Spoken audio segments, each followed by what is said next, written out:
We ready?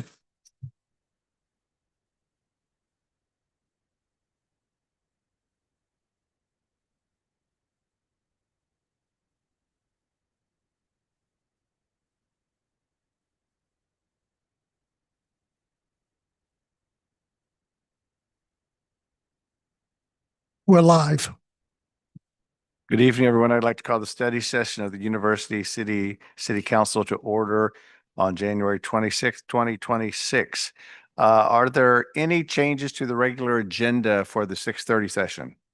Mr. Rose. Honorable Mayor, council members, I would ask to move item K2 to the city manager's report. Thank you very much. Anything else? Otherwise, Mr. Rose. Honorable Mayor and council members, every other year you authorize staff to survey the community and ask how they rate the services that we provide. Tonight, we have a presentation on those services, and I would ask our Deputy City Manager, Chris Crable, to introduce this item. Chris?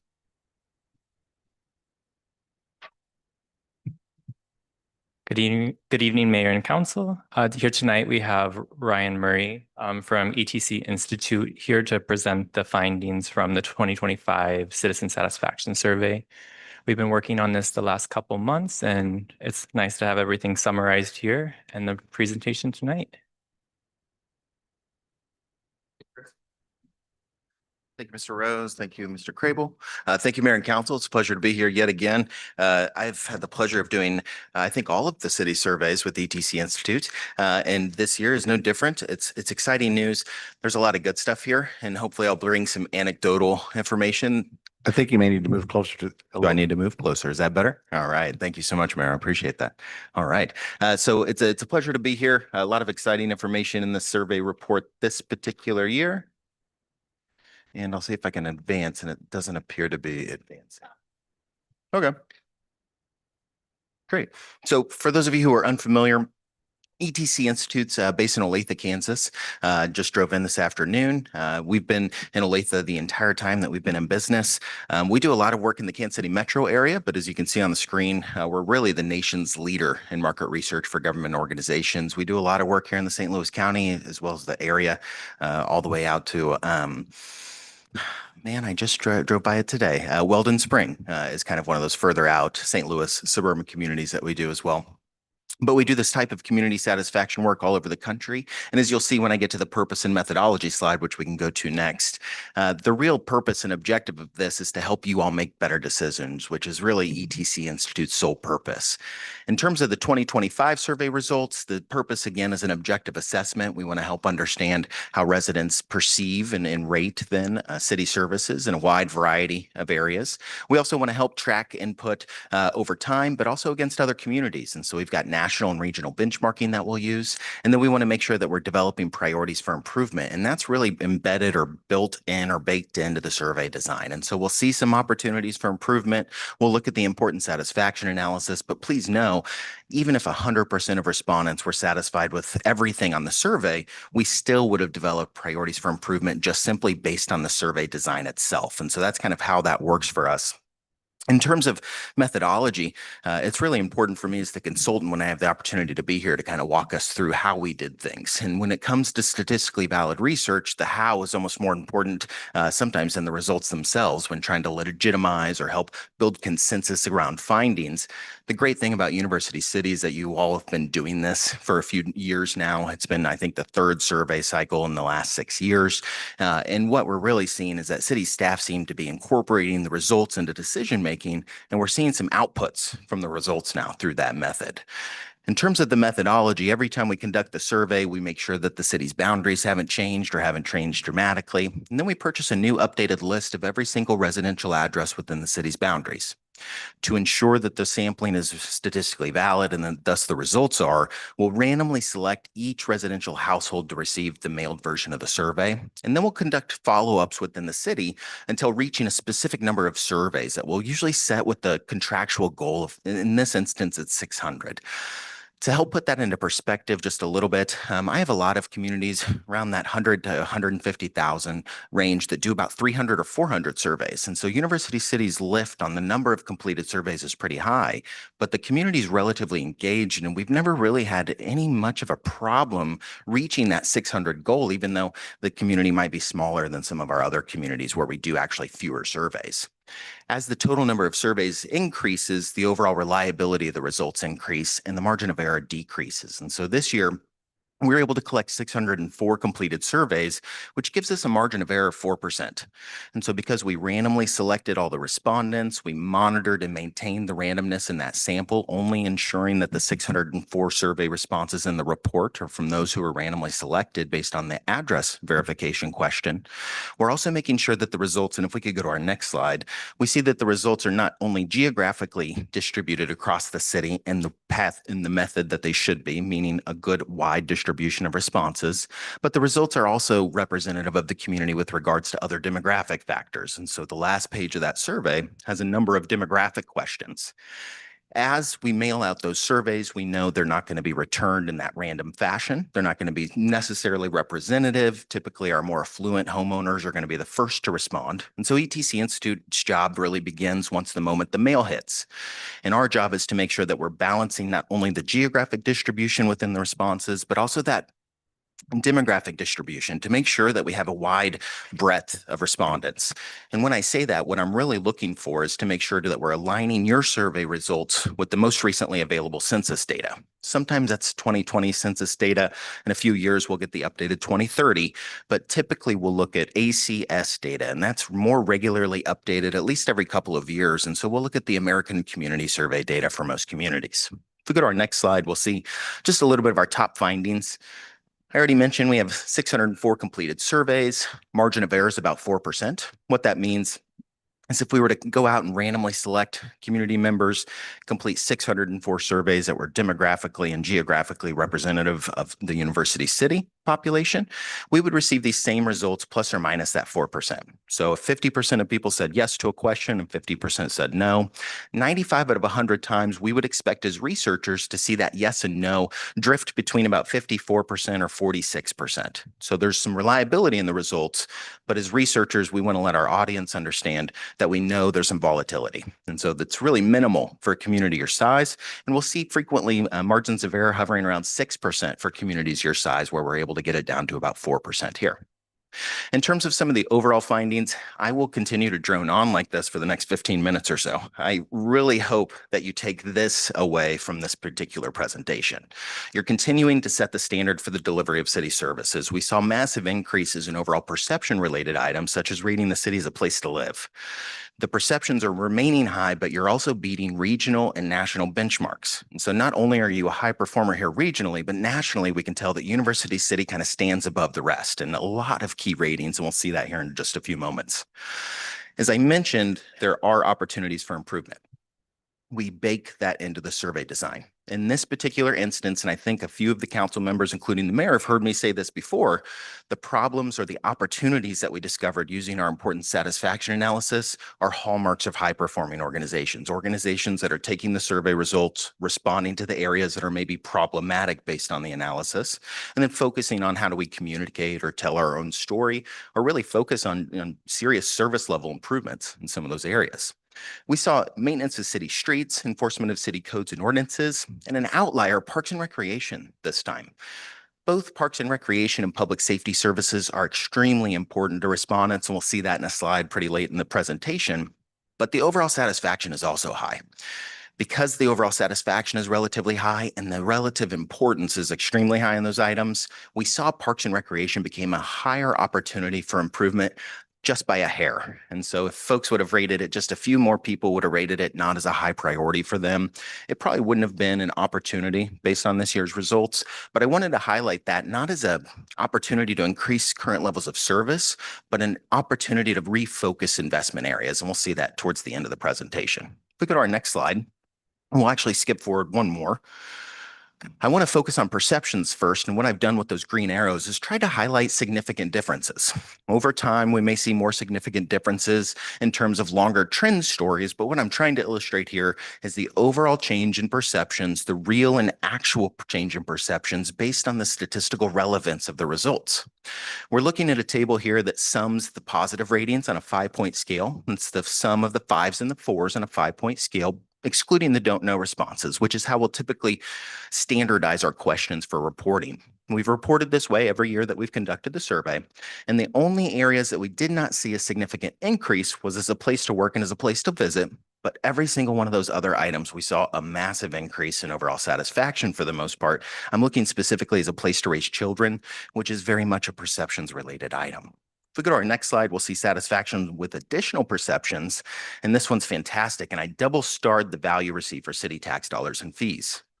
In the prior slide, respondents were telling us that University City is a great place. They feel great here. In this slide, they're telling you that they're seeing the results. So we've been telling you, we've had this feedback loop now 3 times in a row. It's every couple of years. You're listening and you're responding, and we are significantly more satisfied with the value of our tax dollar than we were 2 years ago. So they're actually seeing kind of the results in action, most likely within this community. We're also seeing overall feeling of safety in the city right in the middle there, spiking way up for that blue bar. And up towards the top, we also see overall quality of life in the city, which significantly increased. If we go to our next slide, I showed the geographic distribution of the responses. Each one of those small areas is called a census block group. It's one of the smallest geographic units that we can usually easily measure with the census. And each one of those census block groups had a handful of surveys within them. When we begin to distribute that across the city, and there's so many census block groups, we should always be kind of taking that with a grain of salt, but they're great indicators to tell us, is there a problem area? Are we not equitably distributing services to all areas of the community? As we can see here, the overall quality of city services is averaging out to a satisfied remark across all census block groups. It tells us that we're not missing anybody. There's no little nooks or crannies within our community that aren't seeing kind of some of those services that are being provided. Overall levels of satisfaction as they relate to perceptions remain high across the city. If we go to our next slide, we'll see some of our satisfaction with our major categories of city services. And we'll look at the trends here first. A little bit later on, we'll see the important satisfaction analysis. But 2 of our opportunities for improvement saw slight decreases in satisfaction. Those are not significant decreases in satisfaction. They're well within our margin of error. So there's not a true and actual difference of the population in terms of how they're perceiving those services. But what's great is the services above those all received significant changes in overall satisfaction remarks. If we go through 2 more slides here, we'll see a trend slide, and then we'll see some actual trends. I know this is a lot of text, but the city's done a great job, and staff specifically have done a really great job of focusing in on keeping some high-level historical trends in the survey. There were 118 questions that were assessed from both surveys, and the city saw a direct increase in overall satisfaction in 64% of those areas, or 75, I believe, out of the 118. We saw a significant increase, areas that exceeded the city's margin of error, the survey's margin of error of 4%, and 32% of the total areas. I put a little note there because this type of success has been uncommon. For the most part, I've been in this trend over the last few years where I tend to come to communities and I tell them there are additional things to work on, and we haven't quite seen the turn on our perceptions yet. City of University City, as well as one other community out in Colorado, seem to have been my outliers so far this year. And so we're actually providing a more positive turn of events than otherwise. We've seen a massive decrease in overall satisfaction for most suburban communities like University City really since 2020. And most of those communities have not seemed to dig their way out of that yet. And they're still seeing a downward slope in satisfaction, whereas we've seen in a lot of slides so far, University City's on the upward trajectory. If we could go to our next slide, we'll see what some of the areas that are significant increases or some of the largest increases since 2023. There's a lot of great information on this slide. I like the feeling of safety there, but I also see a lot of parks and recreation, which saw a massive increase in importance this particular year. And it turned out to be at higher opportunity for improvement, but we're still receiving really quality, high satisfaction remarks. If we go to our next slide, we'll see the few areas where we saw some decreases. This was before the snow events of the last weekend here, but snow removal is kind of that big thing, along with street cleaning that folks really seem to focus on to a degree and rate us a little bit further down on the satisfaction scale this year.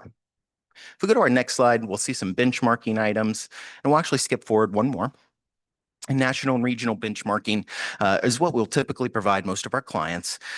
What we're really trying to do is help provide context. So we know from year to year, we've performed better, but are we still outperforming national and regional peers? If we go to our next slide, we'll see that the city of University City performed extremely well in the areas that aren't determined to be our higher opportunities for improvement.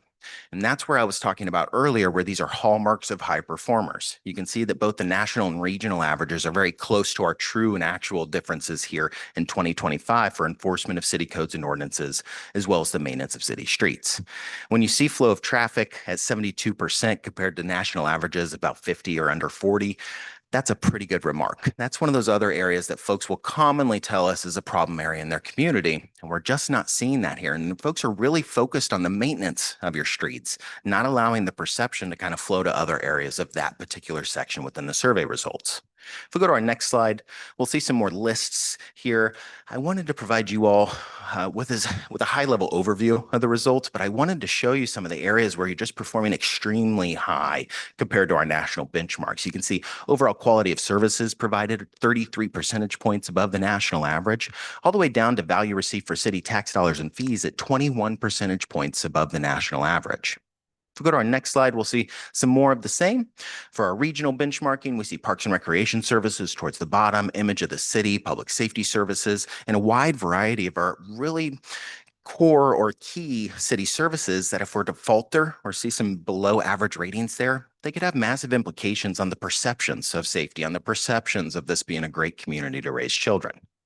If we go two slides forward again, we'll see some opportunities. As I've mentioned, this is important satisfaction analysis. In some communities, I call this investment opportunities. In your community, these are just opportunities for us to focus on over the next couple of years. It seems like the city is investing properly in these areas, and none of these areas necessarily need an influx or a massive change in investments based on the overall results.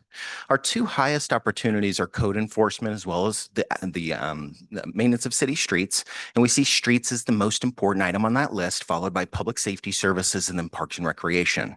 I alluded to this earlier, but those are two really important services to respondents. But if we go to our next slide, we'll see that relative satisfaction, when we look at that satisfaction rank column, is really high with those particular areas, meaning overall satisfaction is extremely high. Respondents are telling us to continue to emphasize those areas as we are. The item at the top of the list is the one that stands alone. It's the highest important satisfaction rating at a 0.3729. It is the area that if we're able to make massive improvements, we should see kind of a ripple effect through the other areas of the survey, specifically perceptions or value for taxes. But we're already seeing some of those effects and when we look at the trends. And so we would again suggest as the consultants, you continue the good work and you continue the path that you're on, not adjusting for survey results here. We see the yellow item, effectiveness of communication with citizens or with residents. That's one of the areas I've highlighted in yellow. This is a little bit different of a breakdown than it is in the overall reporting, but I like folks to really kind of take a note there.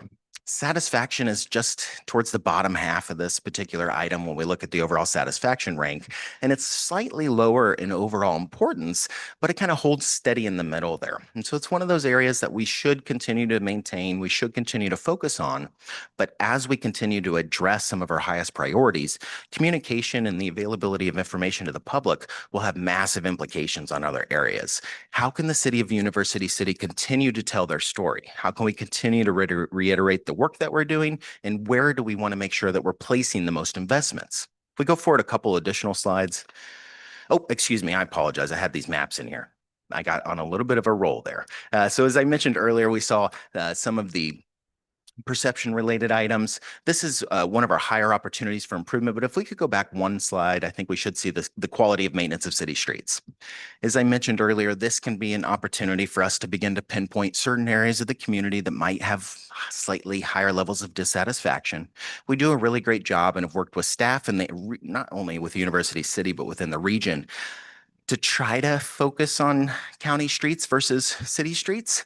I think that the county streets have a massive impact on the perceptions that respondents have of streets generally in the area. And I think we see some of that here in University City. But for the most part, folks are averaging out to neutral with some pockets of satisfaction. And if we move to our second highest opportunity for improvement, which is codes enforcement, in the next map here in the next slide, we see most folks are generally satisfied with small pockets of neutral. If we go to our third opportunity, which should be Parks and Recreation, in our next slide, we'll see that overall satisfaction is extremely high citywide. We would see that same effect if we looked at public safety or if we looked at communication with the public, generally going to see overall large pockets of blue, which is a positive aspect. Now, if we could go forward one more slide, it should be a title, overall quality of public safety services. I wanted to show this one as well to make sure that you all saw that overall we're equally distributing those services. Generally, respondents within University City are very excited or very satisfied, with those particular services. All right, next slide is additional findings, and we'll actually go forward too. There's one more slide for me. Thank you so much. This is ways respondents learn about the city. Overall, about 43% of respondents indicated they've had contact with the city. And I apologize. This is actually a typo, and I really apologize about that. This is the rating of customer satisfaction. When folks call the community, when they file a question, problem, or complaint, these are the respondents basically telling us how satisfied are you with the customer service agent that you most recently interacted with.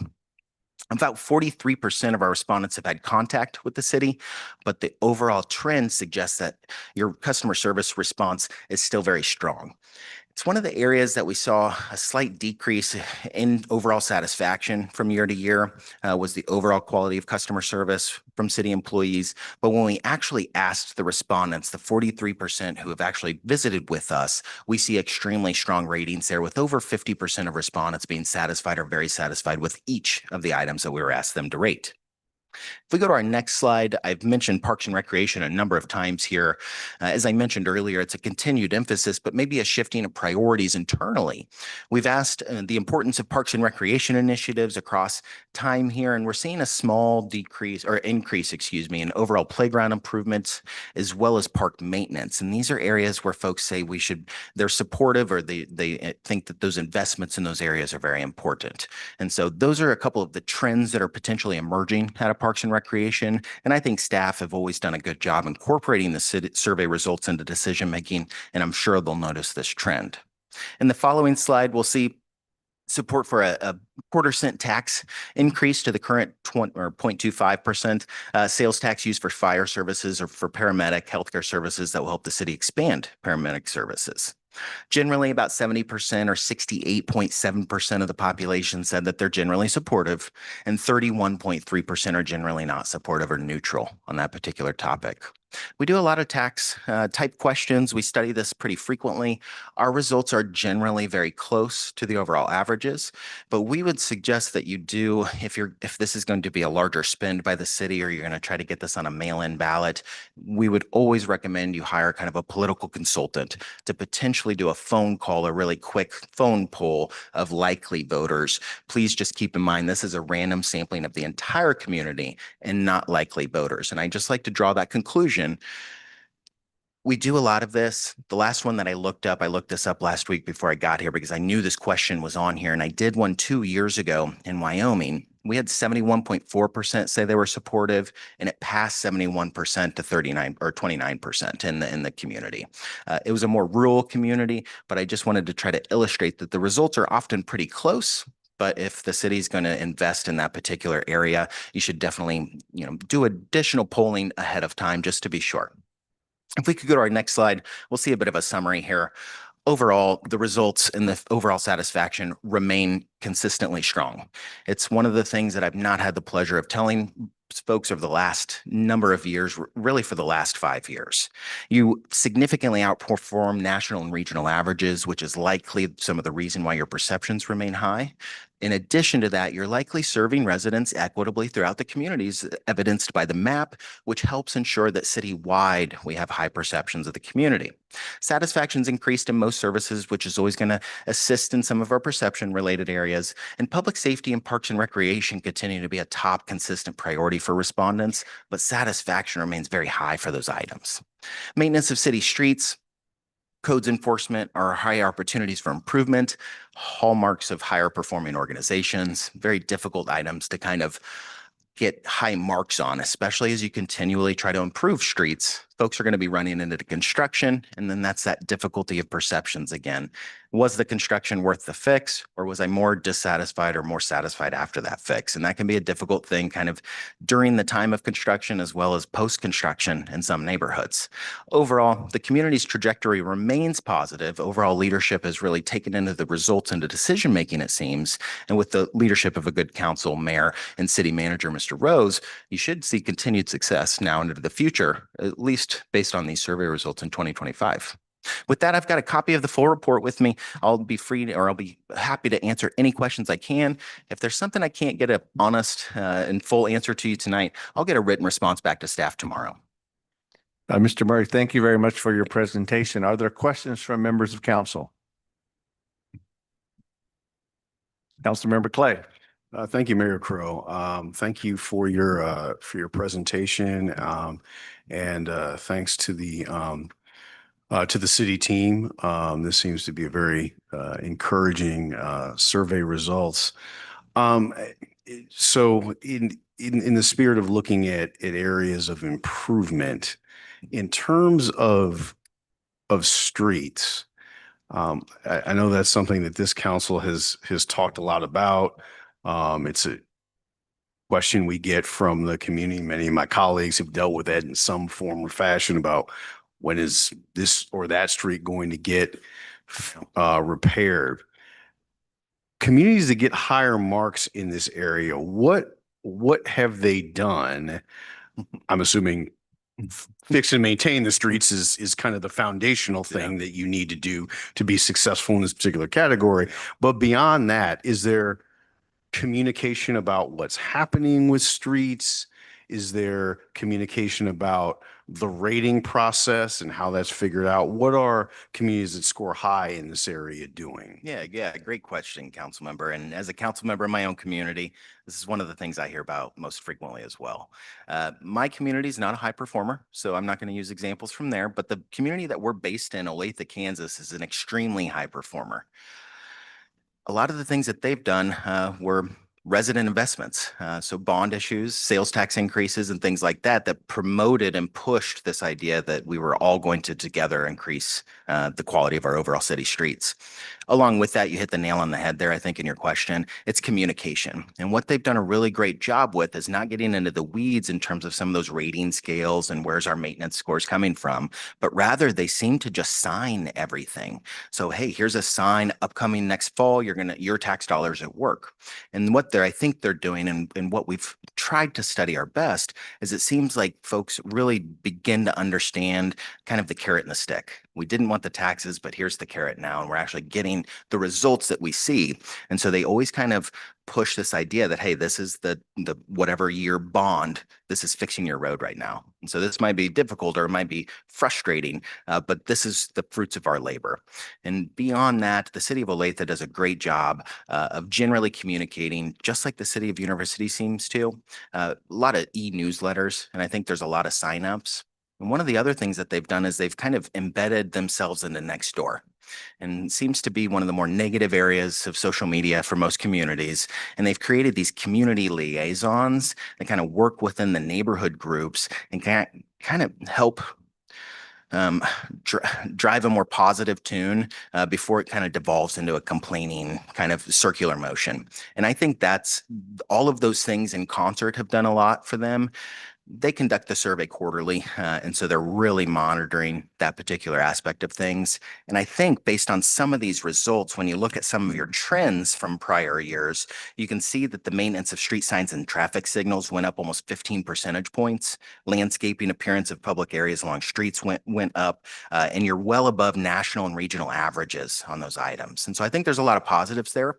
And that's where I like to mention at the beginning, regardless of the satisfaction levels, I would have found priorities, and streets would have likely been important. And so even if they were to have been 100% satisfied, it received the highest importance ranking, and it would have been, we would have drawn that out as kind of an opportunity. So I really appreciate that question. It's a fantastic question for staff, especially to try to figure out what are those sweet spots in terms of communication. But I always think that it's kind of, here's what you've told us and here's what we're doing. I think that communication feedback is important for that. Thank you so Mr. Murray, if I could follow up on Yeah. Councilmember Clegg's question. On page 14, you say most of the declines, this is on decreases in positive responses from 2023. Mm. Most of the declines were associated with the effectiveness of various communication channels. We have discussed communication, whether it be a strength or a weakness, for as many years as I've been on council. So I'm just curious as to the meaning of that sentence. Yeah, on page 14 of the executive summary, is that where you're at, sir? Okay. And recommendations, Starts at the top with largest decreases in positive responses since 2023. okay. Is that on my slides or in the reporting itself? I Well, I think apologize. that I think it was on your slide too. I think. Okay. It's right before benchmarks. Okay, I've got that in as well. Thank you. And I will get to that, Mark, and I will let you know. 14.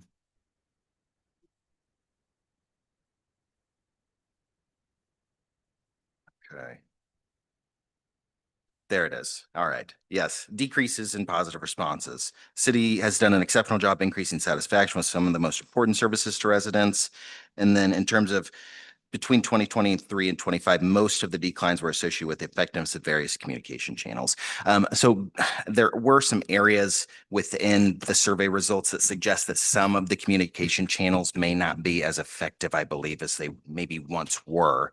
Again, looking at benchmarking with city communication, we're performing very well. And that might be something that I could break down a little bit further for staff instead of kind of flipping through my pages here to try to give you a. Well, yeah, more and comprehensive response. if you could just get that back to, I think we've continued to struggle over the many years, not necessarily recently, of just what is a better communication strategy with our citizens. And I think most of us have spent far more time on Nextdoor than we would ever like to admit, as far as the communications that go on there. So the idea of having some outreach from some of our staff members may be a good idea, but other areas for improvement there. Yeah, and I did find that slide that I was referencing there, and I apologize I didn't have that off the top of my head. But the Roars newsletter was rated at 77% of respondents in 2023 said it was either effective or somewhat effective on kind of a rating scale there. That dropped to 73%. So almost a significant difference, not quite, but about 3.8%. The Parks and Recreation Guide went down in its overall effectiveness as well, which may have been a reason for some of the satisfaction scores there. But also the city's website saw a slight decline.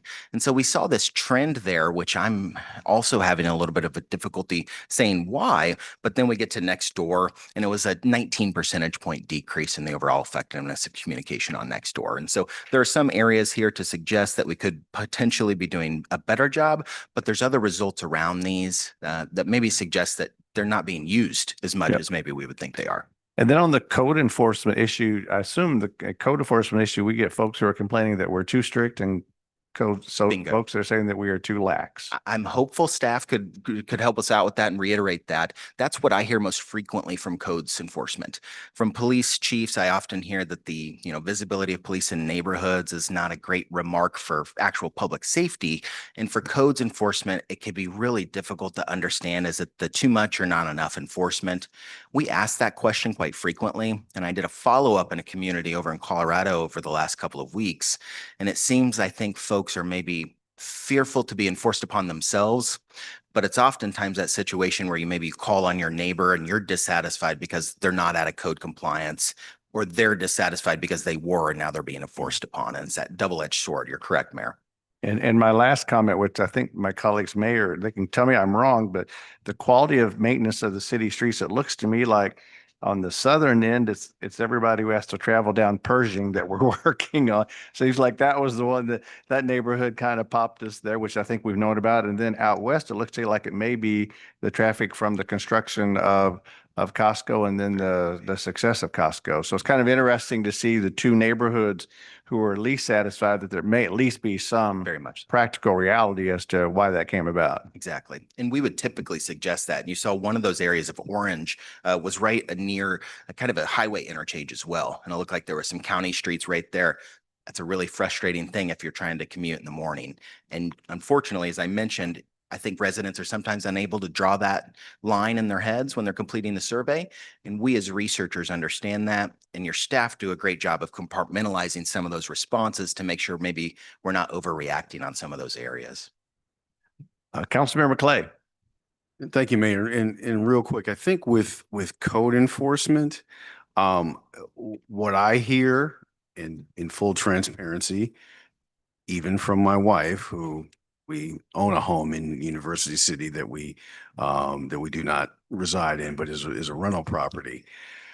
Consistency, just consistency with inspection. Is it if it's all this way, I think people are fine with that. If it's all that way, people are fine with it, but just pick one and do it every time. I think that's the feedback I've gotten. That's probably correct. Any other questions of Mr. Murray? Hearing none, thank you very All much. right. Thank you, Mayor. Thank you so much. Have a great meeting. I really appreciate the opportunity. to be Drive here. safely. Thank you so much. Mr. Rose. Honorable Mayor, council members, our next item is being presented to you by Police Chief Hampton. As you know, we continue to look at ways to improve public safety, specifically making people feel safe within University City. We recognize that we will likely not be able to recruit all of the officers that we would like. So we have to look at other options to having officers. And so Police Chief Hampton is here tonight to present to you some of his findings from his research into robotics. Chief Hampton. Thank you, Mr. Rose. Thank you, City Manager Rose. Good evening, Honorable Mayor Crowe and members of the council. Privileged to be here to talk about some robotics, some technologies. Let me know if you're hearing me well as well. Okay. What I can tell you is that besides case studies, besides demonstrations, besides meetings and collaborative efforts of the technologies that are out there, it's not a lot of robotics companies that are made or manufactured here in our region. So we're reaching out to the West Coast, to the East Coast, to these aspects that we have to leverage that type of technology. What I can tell you is that the efforts continue to provide in efforts to continue to provide effective and innovative methods for protecting our citizens, we're always looking at how can we do this smarter? How can we leverage this technology to work smarter for public safety mechanisms? Many of the devices that you're going to see tonight, this is not a rough terrain type of investment. This is not something that can fix all in residential areas, gravel, grass, mud, dirt, like what we're walking through right now specifically. But opportunity meets the preparation. We're preparing, if you can go to the next slide, Chuck, thank you. We're preparing to not only research and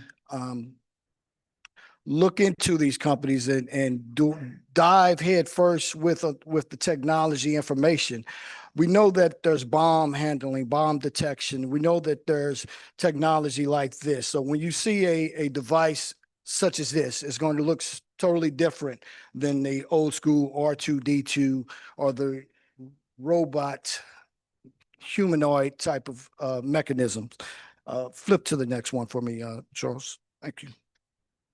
Search and rescue capabilities. Now, with that, that's technology that is also leveraged with drones, with aerial devices, with many of our surveillance mechanisms within the air. Dar Nadari, one of our top drone operators, these are the type of technologies that we are taking, not just within the air and small investments, but moving into what is needed within our business patrols. specifically Deerbergs, Target, Costco, when you see a robot device going around mopping, scanning, checking, those are the same type devices that can be used for surveillance, facial recognition, deterrence, security patrols. However, each company specializes in what they specialize. Our outcome with robotics in our community will be a result of our outlook into this technology. So not looking into it, not studying it, not just going along with the say-so is not going to get us over the top with the top technology uses of that. Flip one more time, please. More benefits of public safety. As you can see, these devices have first been deployed on the East Coast, on the West Coast, Silicon Valley, New York, NYPD. This particular device you're seeing, this is a night scope device, and it's so heavy that it cannot be vandalized. It cannot be tipped over, what have you. Now, do we have robots within our mechanisms right now? We do. In our components, we have throwbots. So those particular throwbots, when we're dealing with a suicide component, when we're dealing with barged in or domestic violence types of situations. Say you have a active intruder, active shooter situation. These are some of the devices that we do have that's made out of titanium steel and literally has the capabilities of withstanding tons of type of pressure. Flip one more time, please.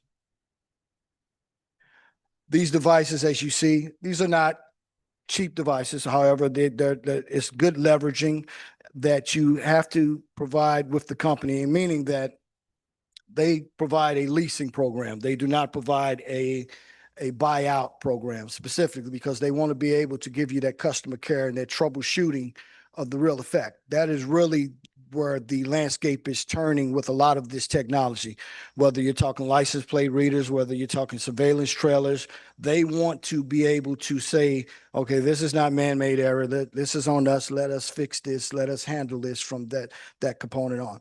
This particular device can be utilized in our business districts. It can be utilized on level ground. It can be utilized on sidewalks. Now, we're not asking for it to cross streets and what have you. Of course, being leveraged with our business patrols within those areas, whether that's the Loop Special Business District or whether that's the Olive Market Street business areas out there. Charles. This type of aspect, this is more of a futuristic component that is coming. There are companies that are investing in these type of devices. However, that the RoboCop type device is not really out and effective in public safety as we speak. There is a percentage of 15% currently being utilized within public safety. That's only 15%, but within a matter of single digit years, that percentage is expected to go upwards towards 43%. So there are leveraging that is going on. There are investings that are going on. Flip that, please, Charles. Options for exploration. Let's identify our problems within our technology uses. And that's pretty much how to start. It starts with the case study. It starts with what you have within your graphs right now. Strategic planning on that technology. Of course, not everybody is an operator of this type of technology. Sometimes this technology can be remote or virtual controlled. However, the public safety aspect of it is to be able to control it within our own components. Now, there are a lot of different options that go with that. Let's fuse this current technology let's fuse this new technology with our current technology. Excuse me. So basically, the drones are enhancing as we speak. Drones, aerial drones are providing now facial recognition, body-worn cameras, facial recognition, body-worn cameras providing artificial intelligence information. However, I can tell you it has to be compatible with the compliances and the policies that we have to be governed by, specifically not just University City, but the prosecutor's office. I can tell you right now, they do not accept AI written police reports. So that is something that even those companies and those public safety jurisdictions that have invested in that type of technology apparently have a buy-in from their prosecutorial partners. It's not within the state of Missouri, and it's also not within our county as well. So we have not looked into the AI component of body worn cameras, just to speak on that. Also going to budget. Let's pinpoint feasible options. Not every option is going to be a feasible option. There are some companies, as you saw, the RoboCop type of device. I'm sure, I don't have a price on that, but I do know it's upwards of the capability of well above what I'm researching right now. Upskill and reskill with great training. So not only the operators, but the officers, the public safety employees, the fire, the EMS, to be infused with this technology within our community, understanding what they will provide, what they can provide, and what assistance or support is expected from these devices. Communicate and engage. Communicate, engage. I think we do a very decent job with that within the public safety units that we have. And what I mean by that, going to STEM projects, going to Washington University, UMSU, high schools, Brittany Woods. We've been to all of these locations with our technology, not just letting them see what a drone looks like, letting them see what a throwbot looks like, letting them understand what this technology is being used for in public safety. One thing I did want to highlight is that we have secured all funding sources available in trying to upgrade any of our technologies, any of our components for the police department. $135,000 approximately in grants has been received, whether that's been local, state, or federal. And that's just for 2025. So we try to keep track of these type of numbers and when we have. The questions and comments that I have, I'm not covering on the aspect of the study, the case study itself, because it is pretty much regurgitating many of the PowerPoints the PowerPoint components and discussions that I just had. And basically the need is there to leverage with this type of technology. The right time to invest is probably still now. And why I say that is because it's still being enhanced. However, it has been proven in larger communities in New York Police Department, LA Police Department. So it's been proven, it's still been fused, and that model can be referenced as well as copied within the smaller communities. I'm now done on this, and I will open up for any questions. Mayor and council members, I just want to express, well, first of all, let me thank Chief Hampton for his presentation. Wanted to relay that tonight's presentation was intended to introduce you to robotics. Certainly, there'll be much more research that's done on each of those areas that the chief has highlighted. Will ensure that we get value from it before it's brought to you as a council for consideration, that it somehow elevates, I would say, our police operations, and we are hopeful will be easily integrated into our operations. So with that, I ask Mayor and Council if you have any questions. Thank you, Mr. Rose. Councilmember Clay.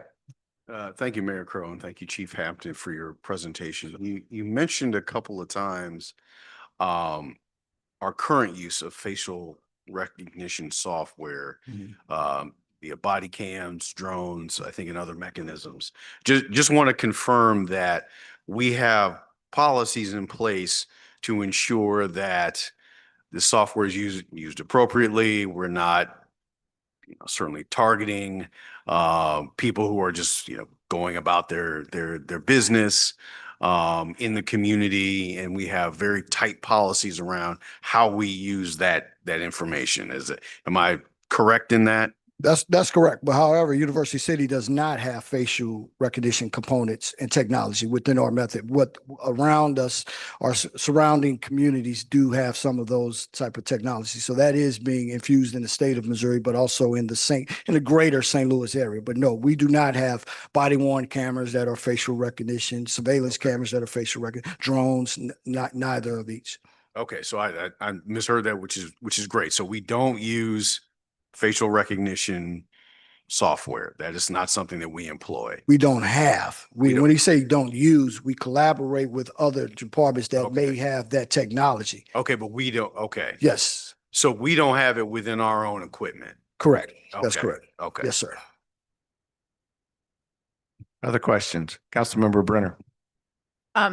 You mentioned drones. I'm assuming we have drones, Yes, ma'am. correct? Yes, ma'am. And what, any other technology that we're using right now that is more advanced? The surveillance trailers is a very advanced device, as well as we have a throwbot. I actually brought a throwbot. Can you grab that throwbot? I have a throwbot. This throwbot is made of titanium. This is for, like I say, active intruder type of intrusions. Say we have an intrusion up here and specifically someone is refusing to cooperate. This type of device, if you can hold, just hold it. Go. Can be thrown, it's audio, it's video, it's all of such. And so specifically, just this small of device gets us eyes and ears within a enclosure that helps save lives, helps speed up the response time for any of the things that we're trying to do with our public safety components. And I specifically brought this up because I wanted to, I didn't want to demonstrate it, but either way, you got to get the point of that. Yes, ma'am. These are some of the devices that we do have. Yeah, and you can throw it however. That's made of titanium as well. Chief, that's in addition to the standard type of items such as license plate readers. That is correct. That is correct. License plate readers, surveillance trailers, drones, body worn cameras or radios are now can be infused with our body worn cameras as well. GPS, there's plenty of type of devices. Yes, ma'am. Councilmember Brenner. Thank you, Mayor. So do we all, when we think about this, like some of the maybe more expensive pieces or whatever, like the bomb that we would, like the bomb disablers, things That's like that, things that maybe we wouldn't use very often, would we consider collaborating, or like, is there a bigger entity that maybe buys that together and that we use it together in the St. Louis County region? We do. We have mutual agreements with all of our law enforcement partners within the region. Being a member of SLAPCA, St. Louis Area Police Chiefs Association, we do have that a mutual agreement, mutual aid agreement. I can tell you, we do have over 33 religious institutions that we have documented. So quite a bit. We do get the call for service to vet those properties, to vet those parcels, those buildings specifically, whether that's a bomb threat or whether that's simply a threat of intrusion. These are, so within our very small community, 33 religious institutions kind of ranks pretty high on the list when it comes to public safety mechanisms. Councilmember Fuller. Thank you, Mr. Mayor. Thank you, Chief. Is some of this robotics or some of this concept can be shared with fire department? Yes. I was very impressed when we had the lost child for all of about a half an hour, and that was that infrared drone, that sort of thing. Correct. And so some of this stuff can be, I shouldn't say stuff, some of the robotic concept that we're talking about here can be shared between police and fire. No doubt. All of public safety components for the city would be infused with any of this technology that is on hand. So yes, it's not just a police use; it's for a city use altogether. Whatever components we need to. Is there also, and some of us have had experience in the green machine, so to speak. Is there any interface with some of the concepts that the military are using. I'm particularly thinking. of Yes, yes. Bomb and arson Right. from, Well, that we have a very elaborate collaboration with the St. Louis County Bomb and Arson, with the Missouri Highway Patrol Bomb and Arson, with the St. Louis Metropolitan Police Department Bomb and Arson. The bomb and arson training is at the same facility that we go for annual firearms qualification, all of our members. So there are courses that we send our members to on an annual basis. Not every officer going every year, but specifically the first responders to some of those. Now, they're not bomb techs, and I don't want them trying devices, but oftentimes, let's say we get a mysterious package left out in front of City Hall. That technically is a bomb response until we know different. We don't know what that package came from. We check all, we leverage all surveillance cameras. We leverage all canvassing to see if we have any information as to how that was delivered, even in City Hall. Even in, so yes, we do collaborate with all of those efforts. Yes, sir. Councilmember Smotherson. Thank you, Mayor Crowe. Just a quick question, and I may have missed this before, but do you see robotics playing any role into the market at Olive Development? And with the inclusion now of Deerbergs and Target, what do you foresee in reference to robotics? I do foresee in the near future, like I said, within single digit years, that 15% moving up to 43%, that 43% including those devices that you see in your grocery store, those devices that you see in your retail shops, that they will then take a stable point up outside in the parking garage, on a level lot of such. Now, there are many different devices. Some of the devices I showed you tonight are just a minor number of the devices that are out there. And one thing I can tell you is that there's not many of these technology companies that are going to allow you to do a pilot program, a demonstration program. They're either wanting you to invest or not, i.e., the Deerbergs, the Schnooks of the companies, they have invested and they have a collaborative, and some of these companies that they have invested with are within my case study as well. Yes, sir. Chief, thank you very much. What I would say, though, if I'm the chief, luck and timing are just as good as anything when you get to stand up and make a presentation when you've got an 84.4% high response rate from the citizens you serve. I'd say that's pretty good timing on your part. Yeah, I agree. Yes, sir. I agree. Thank you very much for a job well done. Thank you, sir. Thank you. We will adjourn for about 5 minutes. So we'll be starting right around 6:30, maybe a minute or two shy, but 6:30. Thank you.